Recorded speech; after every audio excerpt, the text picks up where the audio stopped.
Alright, continuing the list of directors I got into in 2021, I finally got around to watching films made by Wong Kar-wai. Took a while, I probably should have done it way earlier, but I finally did it, and everything I have been told about him was pretty much accurate. His films just exist in a world of their own. Without being outlandish or intentionally distant, they're just really beautiful movies. And as a beginner of his filmography, I kind of had to go with the obvious choice with this one, so bear with me. But it's just, you. How can you disagree with this one, honestly? To be honest, the funny thing is, I wasn't really in love with the movie while I was watching it. Was it visually stunning? Of course, every single shot is beautiful. It's perfect. Was the acting some of the best I've seen? Yes, it's subtle. And considering that the movie is about a love that you're trying to hide, the acting works perfectly with the theme and the story. But I felt like everything was really kind of dry and extremely subdued at times. I guess I was getting a little bit impatient with it. But then for a few days after watching the film, I kept thinking about it. I just couldn't stop thinking about it. And it made me think about all the people that I met that I feel like I could have had a deeper relationship with, or at the very least, a better relationship with. And this goes towards men, women, children, adults, people my age. You know, it was just not the right timing. The circumstances weren't right. We lived too far away. There was always something, that stopped the relationship from progressing. And I was always just left with a big what if for the rest of my life. Could we have been friends? Could we have been more than friends? What could have possibly happened? And this whole movie is two people challenging that what if of their lives, but then losing to it. And it's devastating, but it's also kind of cathartic and therapeutic because you just see these people just moving on with their lives. And yeah, eventually you can say that the movie got to me. It got to me on a very personal level. And honestly, there's a part of me that never wants to see it again because it just reminds me of all those relationships that never happened. But I can't deny it's a great movie for doing that. Painful, but great. One of the cooler directors that I dived deep into this year was Samuel Fuller. Now, there are plenty of documentaries and interviews about his life and career on YouTube.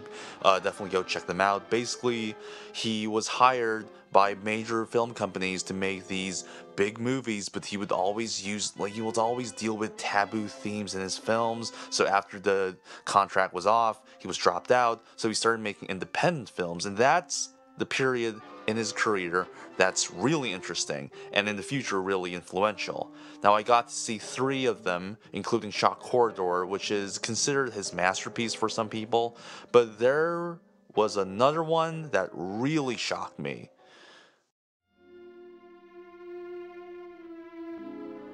Now, Samuel Fuller used to work for the newspaper when he was younger, so most of his films, even the independent ones that he made later on, has a social message behind them. They're always trying to say something.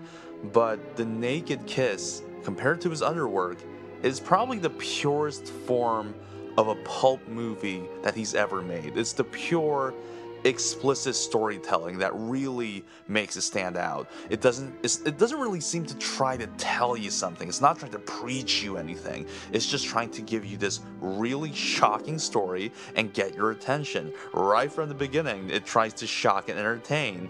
And with this distant 60s sleazy melodrama happening, and with some of these really strange directing choices, it really grabs a hold of your attention. Some of these stylistic choices are really eerie and strange, the slightly off acting, the awkward children. It's all very haunting, and it just makes you think like something's not right.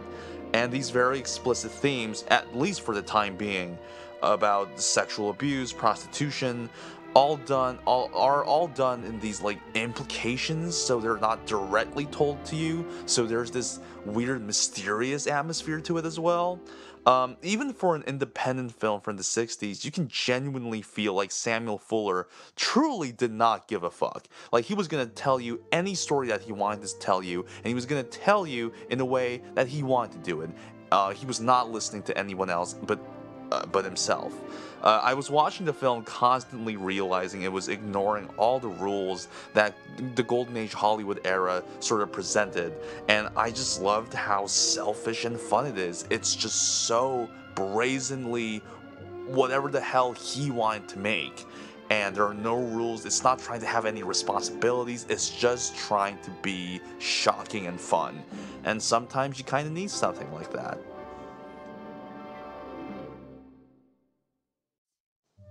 I feel like everybody has that one movie as a kid that they knew existed but never saw it because they were too young. You remember the poster or the cardboard advertisement in the theaters looming over you. You ask your parents about the movie and they're just really startled by it and they're like, oh, you can watch it when you're older, but not now. And somehow some of your friends actually get to see it and they spoil you with the nastiest scenes like, oh, this happened and that happened, it was so gross and awesome, but you still never get to see it. But finally you grow up and you finally see it, and it's just as good as you thought it was going to be.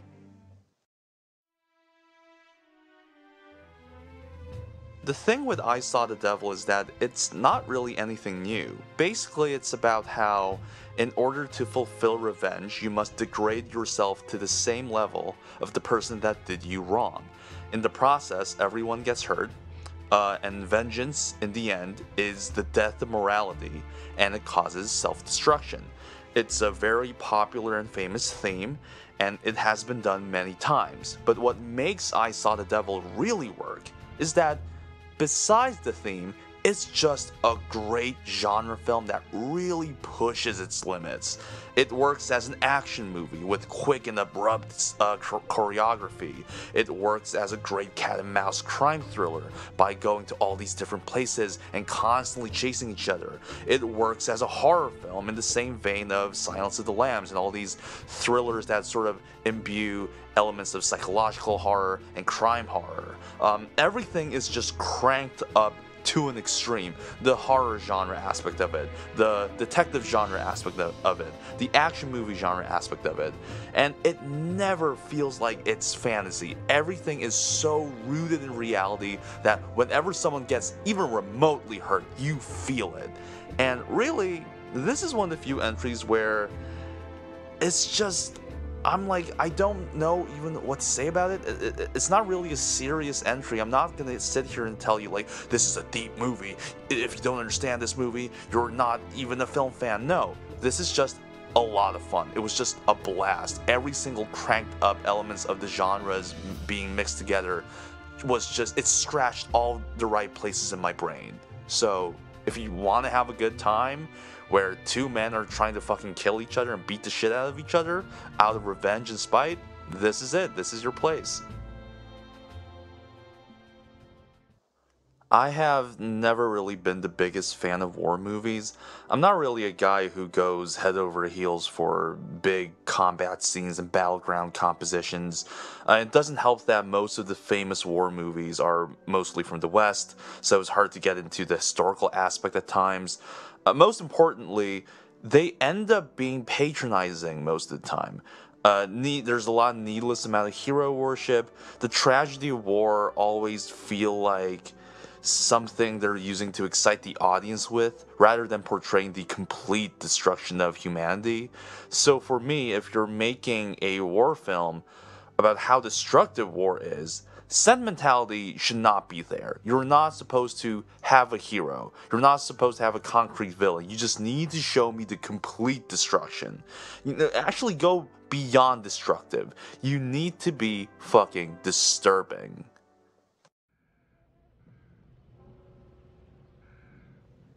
I'm not going to sit here and tell you that Come and See is the most brutal or violent war film ever made. Like, plenty of war films live up to the violence of this movie. But it might be the most honest and angriest one ever made. It's not here to tell you what to learn through war, or what it's all about, or what it's all supposed to mean, or how you can survive through war. None of that shit. It's trying to simply say that war is terrifying, it's disturbing, what it does to people is beyond your imagination, and no one should ever go through it, period. And it's dealing with the trauma and the anger by just bluntly portraying how the director feels about it. Nuance is out the window. There's no room for nuance when it comes to what the experience is when it comes to war. Personal horror is portrayed as the truth in this movie, and because of that, it's so in your face that you can't avoid it. You have to face it head on, and that's why it's so brutal. I won't spoil the ending, but I feel like what it's trying to say at the end is still, no matter how angry you become at how the world is and how it's treating you when it comes to war and all this political shit, you have to try and keep your inner humanity, because the second you lose that, you lose everything. And that's really painful to do when people are dying around you. It takes you to the emotional limit that a war film could possibly take you, and then at the end of the ledge it says, but you still need to hold on. It scratched every itch I wanted a war film to scratch, and avoided all the cliches that I'm sick of. And plenty of people who love movies know about this film, but if any of you haven't seen it, I strongly recommend to check this out. It is a very, very strong experience. One of the most fun directors I got into this year was definitely Ernst Lubitsch, and I want to really emphasize just how good he was, especially for his time. Before Hollywood started getting into more complex storytelling in the late 40s and into the 50s, it was very rare to find extremely interesting and smart screenplays when it came to comedy films. Usually I'm talking about the 30s and the 40s here, but even in that era, I think one of the most intelligent writers and directors was Ernst Lubitsch. And I watched 6 of his movies just in 2021, and I was surprised at how ahead of the time they were. Not only just the humor, but like the sensibilities, the way the film flowed, the political beliefs and the social beliefs that they had. It really is extremely ahead of its time, and I really admired how much guts he had when it came to his writing. Like, he would just be so honest and brazen about what he thought. And there's one movie that truly was the ballsiest that he ever wrote, and I have to put it in the list. And also I mentioned that there will be a second Carole Lombard movie in this list. Well, this is the one. Now, plenty of films parodied the Nazis during World War II, but I feel like most of them concentrated on Hitler the figure, and not really the party and the belief as a whole. This film criticizes not only Hitler, but the belief of the Nazi Party, every rank and file of the Nazi Party, while being a pretty tense wartime thriller, as well as possibly the most jarring screwball comedy I've ever seen when it comes to humor. Like, yeah, plenty of screwball comedies have really crazy, outlandish humor, but I've never heard a movie from the 40s say a phrase like concentration camp Earhart. So it's kind of a miracle, to be honest. Like, the film was just made at the perfect point in history where you can still joke about World War II and it's not too far. It's the kind of comedy that you can only make where you have freedom to joke about an ongoing danger and people will still accept it.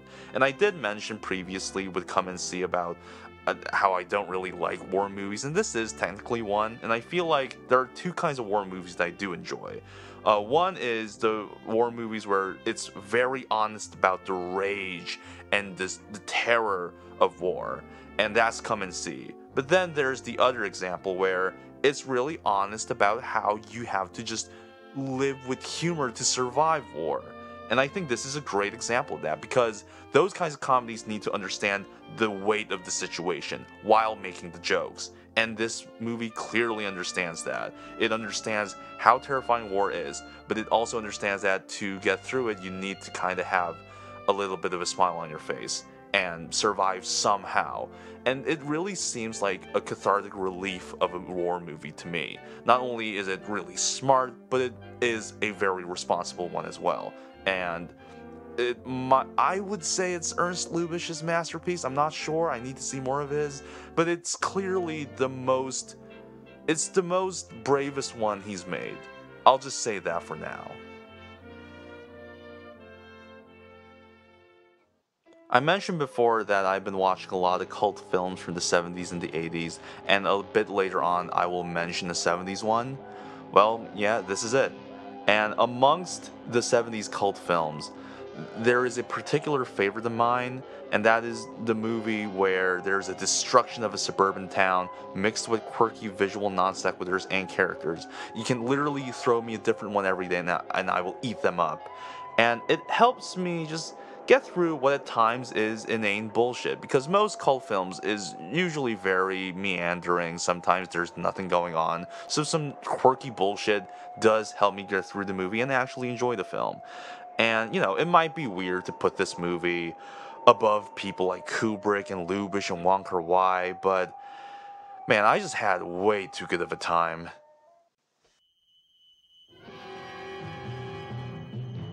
Every second of this movie, there's someone screaming, someone is dying, someone is breaking the fourth wall, someone is singing, someone is constantly doing something. And amongst the genuinely terrible acting and the cheesy effects, you would think it would be a terrible experience, but I watched this with my friend, and we had just the best goddamn time. Every dumb, goofy moment translated perfectly. We legit remembered every single moment in the film afterwards. And honestly, like any horror film that shakes up a suburban American town and leaves me with just so many quotable scenes and memorable characters, that's gotta be a masterpiece somehow, It's hard to find things to say about this movie because it's not a good movie. It's really not. There are so many things I can point out, and if I was just a complete snob, I would be like, well, how can this movie be good if it can't do this, this, and this? But it's just fun.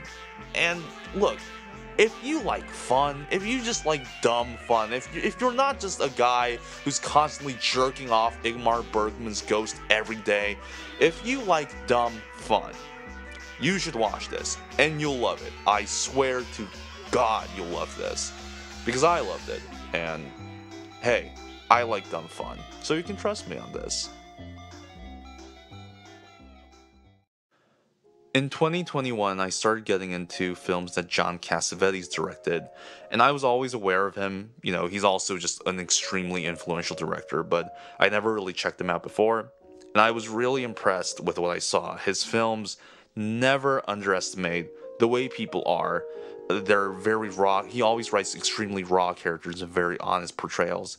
He seemed to understand that one word could destroy a person, and one event can be fatal to a person. Everything, just life in general, is very influential to a person, and you can't just be a walking, talking stereotype all day, And like in The Mood for Love for Wong Kar-wai, my choice for my favorite John Cassavetes film that I saw in 2021 is very obvious, but it is just such a goddamn good movie.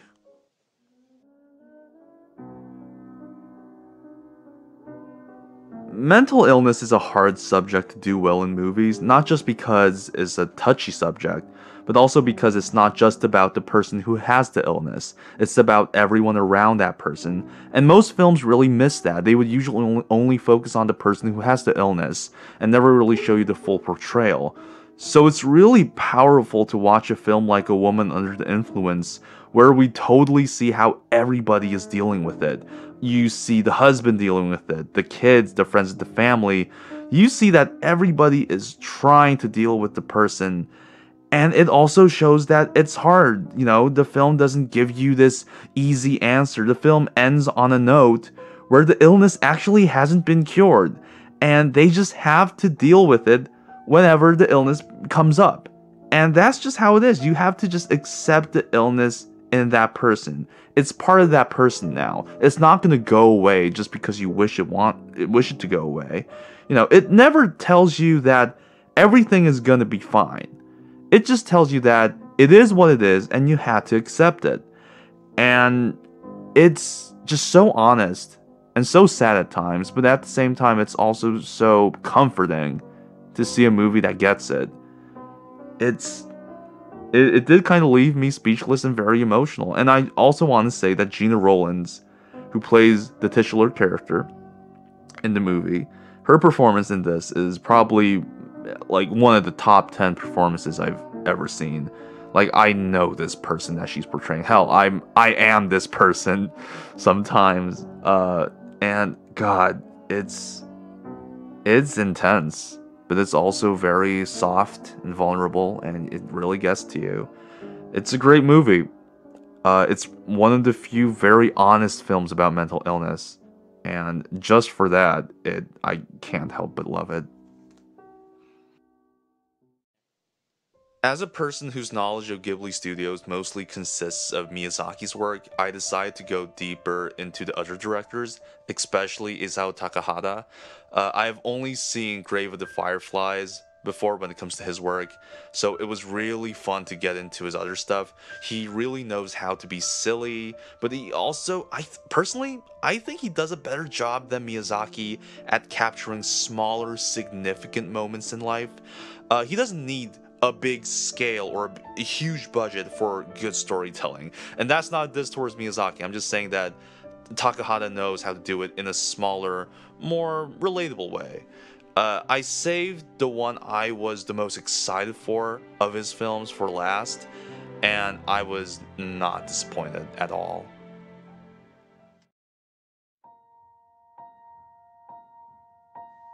You know what? I genuinely feel bad for the people who have a weird prejudice against anime or Asian pop culture in general. Like, they'll say things like, oh, I'm not familiar with it, there's just so much, this style turns me off, so I'll never get into it ever. Like, none of them will get to see this masterpiece. Like, they will never experience how good this movie is, and it almost pisses me off. I want those people to see this film that ignores any trend, any film writing style, and just paves its own timeless path with one of the most gorgeous animation styles that I've ever seen. And like, it's a style that understands that empty spaces are important as well. You don't need to fill the entire screen with a lot of bunch of bullshit. No, an empty space says as much as a fucking random ass monster in the screen, you know? And I love the theme of the movie of how losing control of your own life isn't worth living. But overall, I just love how serene it is. I love how timeless it is. I love how perfectly paced it is. I love how tragic and just intensely emotional it is, but I love how the sweet moments also linger as well. Like, it's a movie that's trying to tell you, like, be with the people you love. Be the way that you want to be. Be happy. And because if you don't achieve any of that, it's not worth it. And, oh God, it's so good. It's so good. And if you're watching this video and anime isn't really your thing, you're like, oh, I don't know about this anime shit, please watch this movie. Thank me later. Watch this movie right now. I fucking beg you. It's so good. It's so good.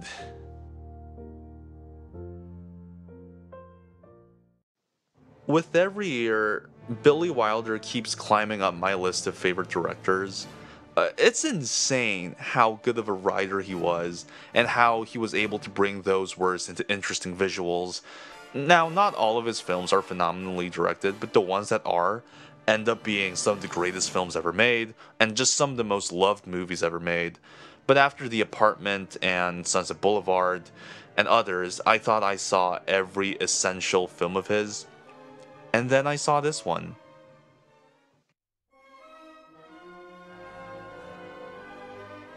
Billy Wilder rarely goes for the dark, cynical route. Like, obviously, Sunset Boulevard is the big exception, but even that is about Hollywood. You know, it's not about your average person. Ace in the Hole shows that people who aren't famous with no power and no money, are also not that different. Chuck Tatum, the main character, is a reporter risking a man's life for a career-saving story. Everybody falls for his scheme, including the person whose life is at risk, and everybody around him is completely convinced by the money and the spectacle. He fools everyone. And humanity disappears in front of the dollar and the camera. Once again, it's one of Billy Wilder's deconstruction of the American dream. And in this film, you can see Wilder's most jagged and dramatic camera work, more gothic angles than usual. As the film and the main character spirals out, it becomes like a more visual, visceral experience as you just see just how disgusting people can be. Kirk Douglas, who plays the main character, in this movie, his macho-ness isn't celebrated, and when it comes to his other films, his masculineness is usually this point of admiration. In this movie, they use it to make a point that he is not a good person. He's just using his charms to get his own way, and by the end, it comes back to bite him in the ass. And I don't know, it's not often that Billy Wilder gets angry with his screenplay, but clearly with this one and Sunset Boulevard, he was trying to really make a point. So when he does get angry, he kind of ends up making some of his best work in his career. It's much more interesting than his comedies, and it's much darker, it's more intense, and it's more emotionally engaging. At this point, I think this might be my favorite of his movies, even more so than Sunset Boulevard and The Apartment. It just really caught me off guard. I always knew about this movie, I always heard about it, and I just never knew how good this was. So yeah, if you're a fan of Billy Wilder, and if you haven't seen this one, this is not a one to skip. Definitely check this one out.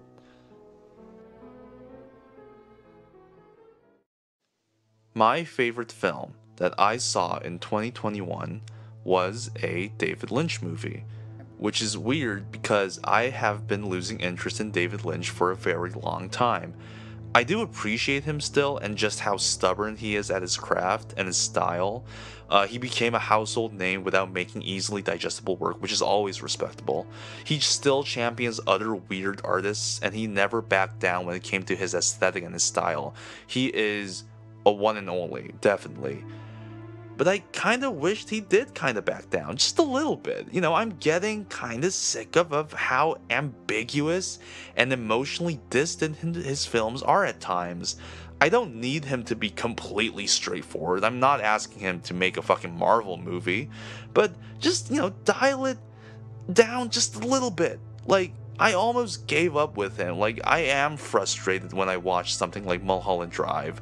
I am frustrated when I see something like Eraserhead. Like, yeah, it's cool. It's weird. Like, ooh, what does it mean? But at the same time, I'm like, I appreciate good, thought-out storytelling.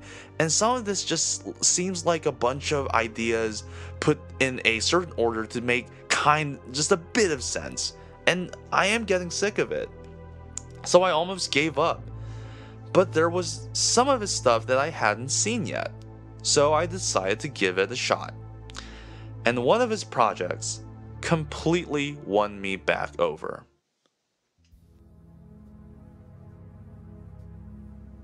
Yeah, I finally got around to watching the entirety of Twin Peaks, and it might be the best thing he's ever done. Trying to make a TV show and a narrative that fits a TV show really brought out what I wanted to see from him. But within that whole project, Fire Walk with Me ended up being my absolute favorite and easily my favorite David Lynch film that I've ever seen. I love how effective it is as a horror film, specifically as a suburban horror film. I love how effective it is at bringing the cheesier elements of the show successfully into the movie, even though the movie does have a more gothic and darker tone to it. I fucking love Cheryl Lee's performance. Laura Palmer, that character in that performance is one of the greatest things that's happened to American pop culture.